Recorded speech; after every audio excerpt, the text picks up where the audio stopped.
Today I'm turning an old damaged book into a spooky Halloween spellbook, but this isn't just going to sit on the shelf. Inside there's a hidden compartment where you can put treats for your trick-or-treaters.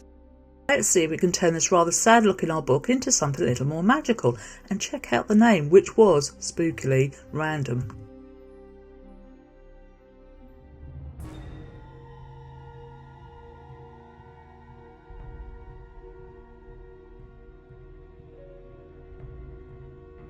Now it's time to remove the pages. This particular book was already damaged, so I wasn't too worried about sacrificing the pages, but keep them to one side though, because I'm planning another Halloween project where they will be put to good use.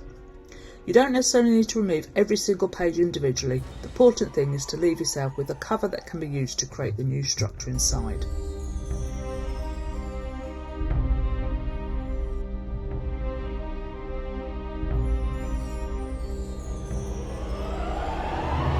I'm using the 4 pieces of greyboard to create the sides and base of the hidden compartment.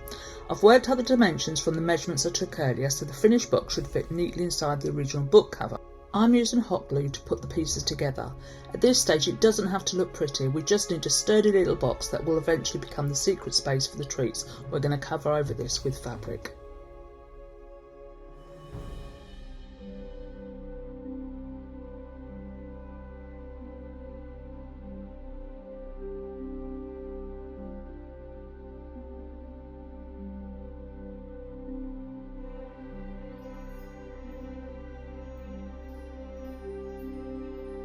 Whilst that's drying, for the insides I've chosen a bright orange fabric because I wanted a really strong Halloween colour when the book is opened. I iron in the seam just so it has a crisp edge. No need to sew it or glue it, it will stay in place. I've worked out the amount of fabric I needed using the measurements of the book.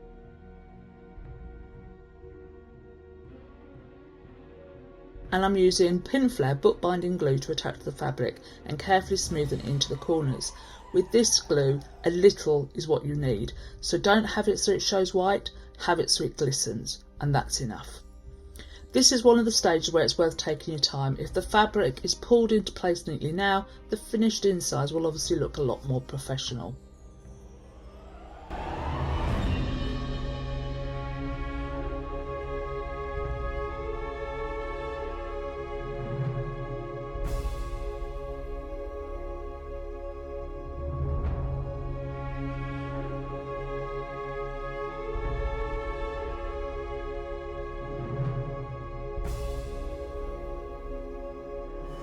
Take your time here to shape it, but don't overly worry about it. Just stick down, cut in, fold any pieces in, just make it so that you can't see the craft greyboard. After all, you're going to have this full of lovely sweet treats.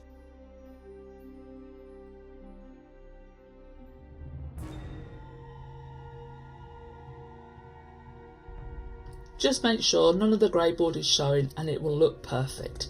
We're going to put some embellishments on the front of the spell book. I'm using air dry clay and moulds to create some raised embellishments for the cover. I'm making a selection of shapes and detail rather than trying to make everything identical. I want the finished book to look old, worn and slightly creepy. And of course, every good Halloween spell book needs an eye. I'm using marble for the centre and shaping the clay around it so it'll sit neatly on the front of the book. And again, don't worry about what moulds you have. You could do this bit by hand, and as you'll see in mine, if they break, it's fine, it's meant to be old.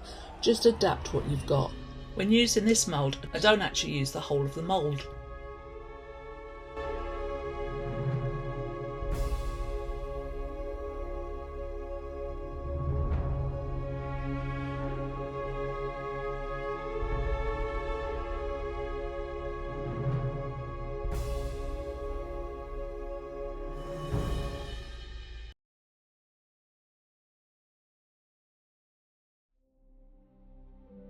When you're finished with the dry clay, I really wrap it up tightly because that will stop the air getting in and means that it'll save and you can use it again for another day. Once the clay pieces have dried, I'm arranging them on the cover. This is the part where you can really make the design your own. You could add spiders, bones, symbols, lettering or anything else that fits the Halloween theme. I'm using hot glue to attach the pieces and making sure they're secure before moving on to the painting.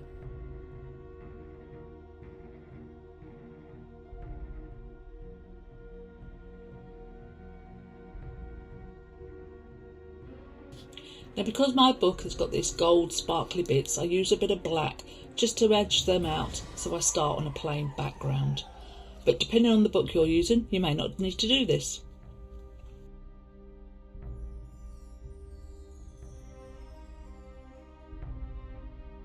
I also wanted some lettering on the front, so I've added the word spells to help give it an old spellbook feel, but that could be ghost, Halloween, haunting, or anything that you want.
To give the cover even more texture, I'm adding pieces of tissue paper. I'm deliberately tearing and shredding and cutting these pieces to give them uneven edges to help create a more natural aged surface. I'll leave some of the existing surfaces fairly flat and those a bit more bumpy. Once this has dried, I'll be able to add some paint over the top, and this will bring out all these wrinkles and raised areas, and this is where it'll start to look much more like something you might actually find in a witch's workshop.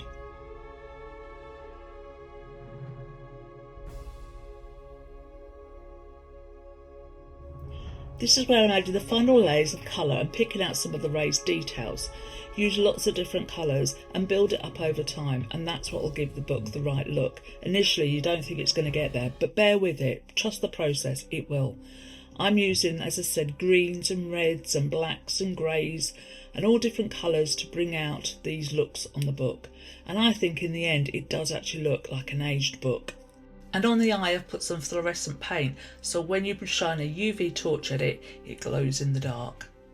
I think this has turned out much better than rather a battered old book we started with, but the best results is what happens when you open it. There's our hidden treat compartment.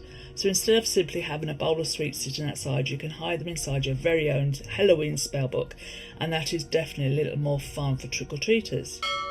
If you enjoyed the project, don't forget to subscribe to Creating K Studio TV for more creative projects and Halloween makes. And remember, it's never a mistake, it's just another opportunity to create something beautiful. Bye for now.